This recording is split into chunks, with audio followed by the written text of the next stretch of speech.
এতক্ষণ পর্যন্ত যারা বক্তব্য রেখেছেন, আপনাদের সবার বক্তব্যে গণ অভ্যুত্থানের সময় নৃশংসতা এবং এর আগে পরের পরিস্থিতি, গণ অভ্যুত্থানে বীর জনগণের আত্মত্যাগ, সন্তান স্বজনহারা পরিবারগুলোর আশা নিরাশা এবং দেশের বর্তমান সার্বিক পরিস্থিতির একটি চিত্র উঠে এসেছে। প্রিয় উপস্থিতিবৃন্দ, ফ্যাসিবাদী বিরোধী জুলাই গণ অভ্যুত্থানের সময় দেশের অন্যতম শিল্প কারখানা নির্ভর সাভার আশুলিয়া এলাকায় শহীদ পরিবারের স্বজন এবং আহতরা যে বক্তব্য দিয়েছেন, আমি আমার বক্তব্যে তাদের বক্তব্যগুলোকে প্রাধান্য দিয়ে কয়েকটি কথা আপনাদের সামনে তুলে ধরতে চাই। ফ্যাসিবাদের বিরুদ্ধে গত ১.৫ দশকের আন্দোলনের ধারাবাহিকতায় শেষ পর্যন্ত জুলাইয়ের গণ অভ্যুত্থানে হাজারো শহীদের প্রাণের বিনিময় স্বৈরাচার এই দেশ ছেড়ে পালিয়ে যেতে বাধ্য হয়েছে। জুলাইয়ের গণ অভ্যুত্থানের সবচেয়ে বেশি সংখ্যক শহীদ হয়েছেন কিন্তু শ্রমজীবী মানুষ। বিশেষ করে এই সাভার আশুলিয়ায় শ্রমিকদের উপরে গণহত্যা চালানো হয়েছিল। হত্যা করে শ্রমিকদের লাশগুলোকে পুড়িয়ে ফেলা হয়েছিল, মানুষের লাশগুলোকে পুড়িয়ে ফেলা হয়েছিল। লাশের সঙ্গে এমন বর্বরতা, লাশের সঙ্গে এমন নির্মমতা, মনে হয় কারবালার যে নৃশংসতা তাকেও বোধহয় হার মানিয়েছে। 5ই আগস্টে ফ্যাসিস্টের পলায়নের দিন সাভার আশুলিয়া শ্রমিকদের উপরে গণহত্যা চলেছিল, মানুষের উপরে গণহত্যা চলেছিল। প্রিয় উপস্থিতিবৃন্দ, সরকারি চাকরিতে কোটা সংস্কারের দাবিতে গত বছর জুলাইয়ে যে আন্দোলন শুরু হয়েছিল, সেই আন্দোলনে কিন্তু শ্রমজীবী মানুষের সরাসরি কোনো স্বার্থ হয়তোবা জড়িত ছিল না, কারণ তারা কোনো সরকারি চাকরির আশা করেননি। তাহলে প্রশ্ন আসে, পোশাক কারখানার শ্রমিক, রিক্সা চালক, দিনমজুর, ভ্যান চালক, অটোরিক্সা চালক, ট্রাক চালক, হেল্পার, সহকারী দোকান কিংবা রেস্তোরাঁ কর্মী, অথবা বিভিন্ন বয়সের নারী পুরুষ, সকল শ্রেণীর মানুষ কেন সেদিন রাজপথে নেমে এসেছিলেন? একজন রাজনীতিবিদ হিসাবে, একজন রাজনৈতিক কর্মী হিসাবে আমি একটি কারণ খুঁজে পাই। এর কারণ একটাই, দেশের সকল শ্রেণী পেশার মানুষ, দেশপ্রেমিক গণতান্ত্রিকামী জনগণ বিশ্বাস করেছে রাষ্ট্র ক্ষমতায় ক্ষমতালোভী যে ফ্যাসিস্ট যে পালিয়ে গিয়েছে, তারা যদি রাষ্ট্র ক্ষমতায় থাকে, রাষ্ট্র ক্ষমতায় তারা থাকলে কৃষক, শ্রমিক, ছাত্র, জনতা কেউ তাদের গণতান্ত্রিক রাজনৈতিক অধিকার ফেরত পাবে না, কারোরই কোনো ন্যায্য দাবি আদায় হবে না। দেশপ্রেমিক গণতান্ত্রিকামী জনগণ বিশ্বাস করেছিল সেদিন যে ক্ষমতালোভী ফ্যাসিস্ট রাষ্ট্র ক্ষমতা কুক্ষিগত করে রাখতে সক্ষম হলে দেশের সার্বভৌমত্ব ভুলুণ্ঠিত হবে, এবং এই কারণে ফ্যাসিস্টদের সেই স্বৈরাচারের শাসনের বিরুদ্ধে দেশপ্রেমিক শ্রমজীবী কর্মজীবী মানুষ নির্দ্বিধায় শহীদী মৃত্যুকে সাহসের সঙ্গে সেদিন আলিঙ্গন করেছিলেন। প্রিয় উপস্থিতিবৃন্দ, সুতরাং সম্মানের সঙ্গে আমাদের স্মরণ করা দরকার, স্মরণ রাখা দরকার, স্রেফ একটি সরকারি চাকরি পাওয়ার আশায় শ্রমজীবী কর্মজীবী মানুষ রাজপথে জীবন উৎসর্গ করেননি সেদিন। এই জনগণ একটি ইনসাফ ভিত্তিক গণতান্ত্রিক মানবিক রাষ্ট্র প্রতিষ্ঠার স্বপ্ন নিয়ে, আকাঙ্ক্ষা নিয়ে রাজপথে নেমে এসেছিলেন। ফ্যাসিবাদ হটিয়ে রাষ্ট্র রাজনীতিতে জনগণের আইনের অধিকার, জনগণের অধিকার প্রতিষ্ঠার আশায়, নিজেদের অধিকার প্রতিষ্ঠার আশায় আত্মত্যাগ করেছিলেন। আজ যদি শ্রমজীবী কর্মজীবী মানুষেরা জানতে চায়, সেই শহীদের আত্মা যদি জানতে চায়, গণ অভ্যুত্থানের সবচেয়ে বেশি সংখ্যক শ্রমজীবী মানুষ শাহাদাত বরণ করেছে, কিন্তু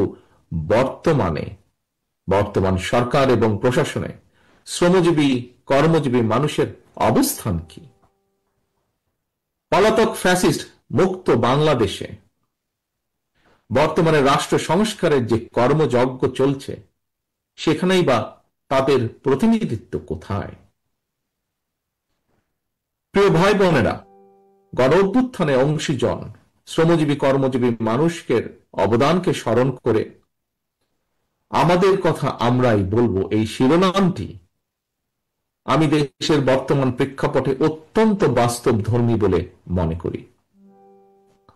প্রতিটি নাগরিক যাতে নিজের কথাটি নিজে বলতে পারেন, নিজের ভোট নিজে দিতে পারেন, নিজের রাজনৈতিক অধিকার প্রয়োগ করে সরকার গঠন কিংবা সরকার পরিবর্তন ঘটাতে পারেন, জনগণের রাজনৈতিক ক্ষমতায়নের এই রাজনীতিটি বিএনপি বাংলাদেশে প্রতিষ্ঠা করতে চায়।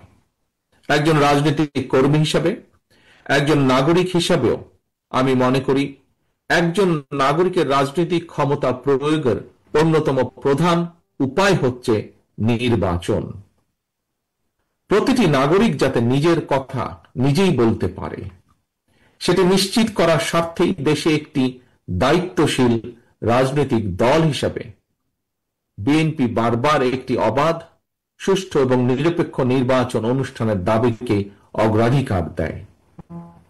প্রিয় উপস্থিতিবৃন্দ, সম্মানিত অতিথিবৃন্দ, আমি বিশ্বাস করি, আমার দল বিএনপি বিশ্বাস করে, স্থানীয় সরকার থেকে শুরু করে জাতীয় নির্বাচন সরকার পর্যন্ত প্রতিটি স্তরে জনগণের সরাসরি ভোটের মাধ্যমে নিজেদের পছন্দের প্রতিনিধি নির্বাচনের সুযোগ পেলে রাষ্ট্র এবং সরকারে জনগণের ইচ্ছা প্রাধান্য পাবে, রাষ্ট্রে রাজনৈতিক স্থিতিশীলতা বজায় থাকবে। রাষ্ট্র রাজনীতির মূল ভিত্তি হচ্ছে জনগণ।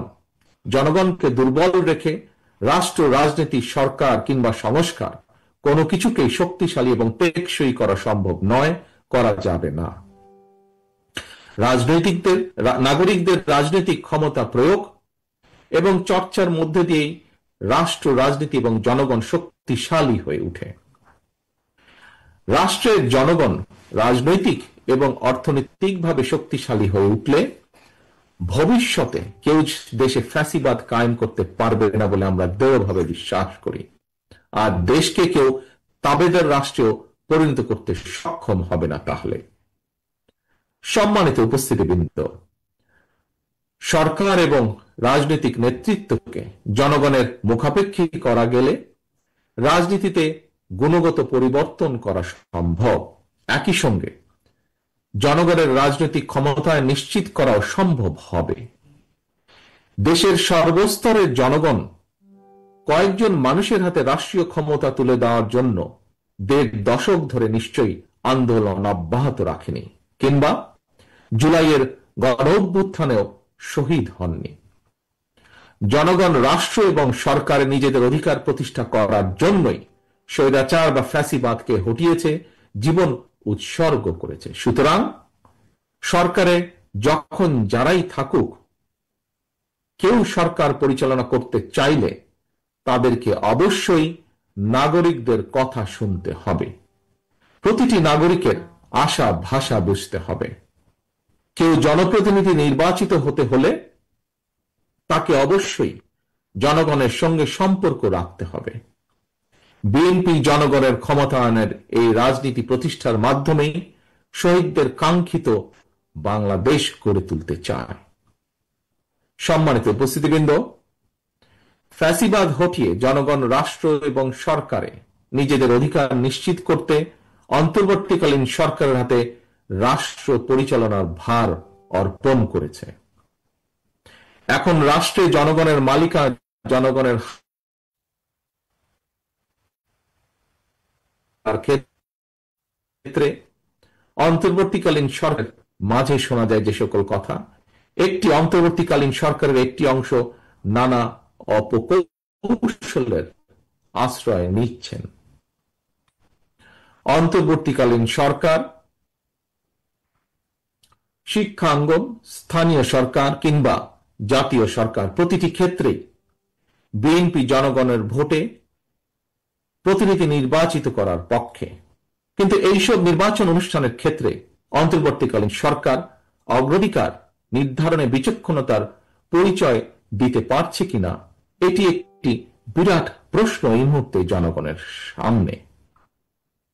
আমি অন্তর্বর্তীকালীন সরকারের প্রতি দৃষ্টি আকর্ষণ করে বলতে চাই, শত শহীদদের রক্তের বিনিময় পতিত, পলাতক, পরাজিত, বিতাড়িত ফ্যাসিবাদী অপশক্তি রাষ্ট্র রাজনীতিতে পুনর্বাসিত হওয়ার সুযোগ নিতে ওত পেতে রয়েছে।